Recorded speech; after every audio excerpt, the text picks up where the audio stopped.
thank you for joining another Let's Talk, and we got the Express Rally guys, and let them introduce themselves, and we'll talk about what the Express Rally actually is.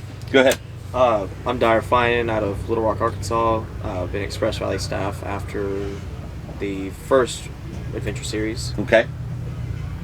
Yeah, my name is Aaron Greenfield. I joined the inaugural Adventure Series route in 2018 when we released it with a stock 4Runner, and 13 months later, we are the Adventure Series route coordinators and working on our builds.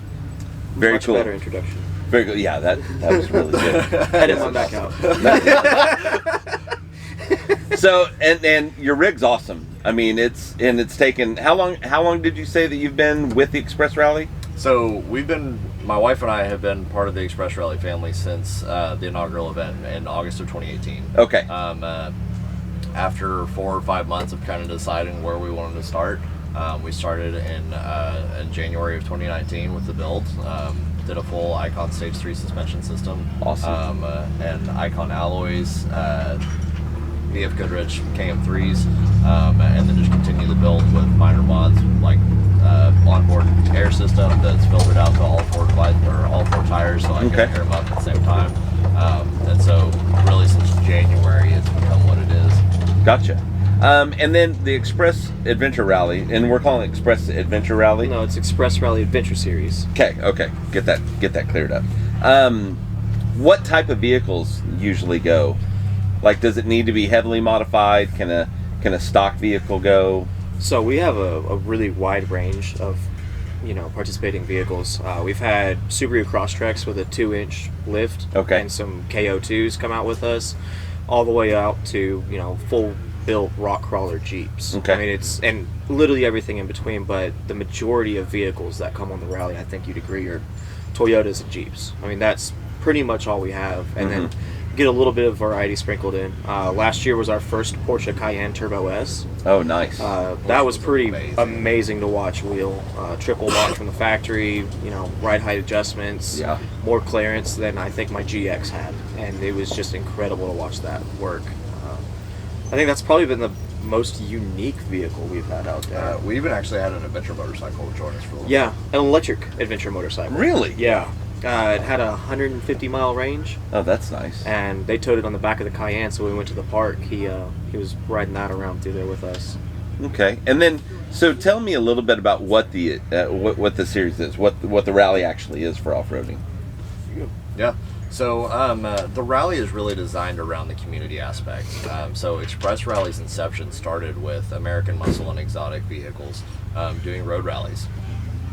Scott Huddleston, the owner and operator of Express Rally, realized that there was something that was lacking in the off-road or in the road community, really, in Arkansas, and he was there to fill that niche. And so it is a really high-end event where Scott takes care of and coordinates every little aspect of it from point A to point B. All the cars and vehicles are together. The entire route, it's not a race. Very important, it is not a race. Yeah. And we get that question a lot. Yeah. Like, people think it's a checkpoint thing, and it's not. Like, the goal is that people stay together and build community every time we make a stop. On the Adventure Series, we one of our sponsors, OneCom, rolled out FRS radios this year, and so people could communicate with whatever they needed if they were in a tight situation or whatever. And so it's really built around car enthusiasts that are like-minded, that are out there. They want to do something with their vehicle that they've never done before in a safe environment with others that have been doing this for a long time. So that's what it was for my wife and I when we came to the inaugural Adventure Series. Is I got the stock 4Runner and had no idea when I should be using 4-wheel drive, when I shouldn't. The first time that Dyer and I had really talked, I was like, what is airing down and how do you do that? And Dyer was super kind and walked me through all of it, because we got to the off-road park and all these guys are airing down their rigs and I'm just like, what the fuck are we doing? Yeah. We're way in over our heads. Yeah. And that wasn't the case. Like, there are really, really great people that are willing to help you out and help you understand, like, what you should expect out of your vehicle. Mm-hmm. I think what we've all found is that our vehicles are far more capable than we are as drivers, and we really just have to get comfortable trying stuff out and see what works and what doesn't. Yeah. And so the Express Rally Adventure Series events have been that venue to be able to do it, surrounded by these amazing people that you end up being friends with years down the road. Yeah. You know, it can be a lifestyle change. A lot of people have come from like the rock crawling world into the Adventure Series world for us, and decided that they wanted to completely change. Like, they've been doing rock crawling for 30, 40 years, and they're like, you know, I don't feel like rolling my vehicle anymore. I would rather do something else. Yeah. Or something where your kids, your family, absolutely, can enjoy. We met a gentleman yesterday that has this really, really sick 81 Jeep on 43s, and they travel out to Moab on a trailer with that bad boy, and they go do rock crawling and stuff, and they've been doing that for decades. Yeah. And now his son is at the place where he's got 4 or 5 kids, and they want to slow it down a little bit and do stuff that's not so dangerous that their entire family can do. Yeah. And the cool thing is his dad, the grandkids' grandfather, he was like, I would still want to be a part of their adventures, and so I'm like, I want to change my vehicle too. And so they're looking at doing that, and this helps solidify that. And I think the whole thing's an evolution that constantly changes. Yeah. You know, I mean, you know, mudding, rock crawling, overlanding, you know, and I think that what you guys are doing is probably going to take off, you know, because I think a lot of people I can sign up. It's pretty much planned for me. Yeah. Yep. I don't have to worry about anything. I show up, we go, I meet a bunch of cool people, and we spend, you know, 3 days together, you know, doing this stuff. I think that's what really makes it attractive for a lot of people, especially people who are kind of new to the scene, is that it's a safe, controlled, semi-controlled environment where you've got people like Aaron who are ready to just do the most technical thing they think they can pass, and if they can't pass it, they're just going to turn around.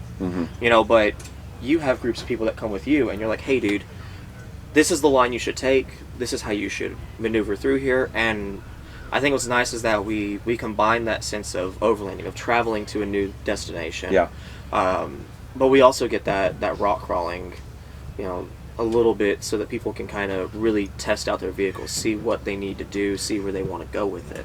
Because you guys have thrown in going to off-road parks along the way and stuff like that, which, and most off-road parks have mild to wild. Yeah. So your normal built, and whenever I say normal, I mean modestly built vehicle can handle it, but then your rock crawler guys are happy because they get to go. And Exactly. I mean, even I've watched you go out there and just absolutely flex the mess out of this thing. Yeah. On stuff that I'm looking at and I'm going, that shouldn't have been able to go there. You know? But that's what I think it makes it enjoyable for people, is that they can come out with us, they can have a great time, everything's already planned for you. All you got to do is show up with your rig and show up with a smile. Yeah. And then just have fun. Yeah. That's the most important thing for us. The intimidation factor of planning a route, because especially here with so many roads that are closed and so many just places all to get that lost. different stuff, and and you can get lost real quick, and then be in the forest for maybe a couple days with not knowing how you're going to get out. No cell phone. Nobody's comms aren't reaching out because we got so many mountains and trees. It can be a bit of a daunting prospect. And it's so thick that you could be just like it could be right. The main road could be right there, and you're never going to know. That's one of the things I like coming out here, because I always feel, for one, you are out away from everything, but then even if it's like close, you can't see it and you can't hear it and all that kind of stuff. Well, I look forward to hanging out with you guys more and doing some of these things with you, and I think that people that are if you're just now getting into the off-road scene, this is really something you should check out, just because the intimidation factor's gone, and like you said, it's a community. You're going to learn and meet some people that'll help you out along the way. So I think it's perfect. And by the way, these are awesome T-shirts. Yeah. I appreciate it. Yeah, we got. Looks pretty nifty, doesn't it? I like these them. Are pretty great. Yeah. I'm a big fan. They're pretty cool. They're nice event shirts. Yeah, they are. I like them. Well, hey, thank you guys for coming on for a few minutes. Oh, yeah, and I think what you're doing is awesome. And one of these days, I'll actually be able to talk to Scott and not have so much mess up in our communication. Hey, he's got technical a new phone. Yeah, he did get a new phone, but we still don't have Wi-Fi range extenders at his house. For those of you who don't know, we tried to do a Let's Talk with Scott over Facebook Live. Quickly and it was deleted because of how bad it was. And then I had about an hour and a half conversation with him and knew they were coming out here, and I was going to meet these guys. And no, it wasn't a bad interview. It was just a really, really bad connection. Yeah, I mean, we couldn't. Yeah, it was. Yeah, it was a Verizon commercial from the early 2000s. Yeah. Can you hear me now? Very good, very good. Well, hey, thanks, guys. Thank you. And look forward to seeing you guys again. Absolutely. Okay, thanks. Thank you guys for watching, and go all over.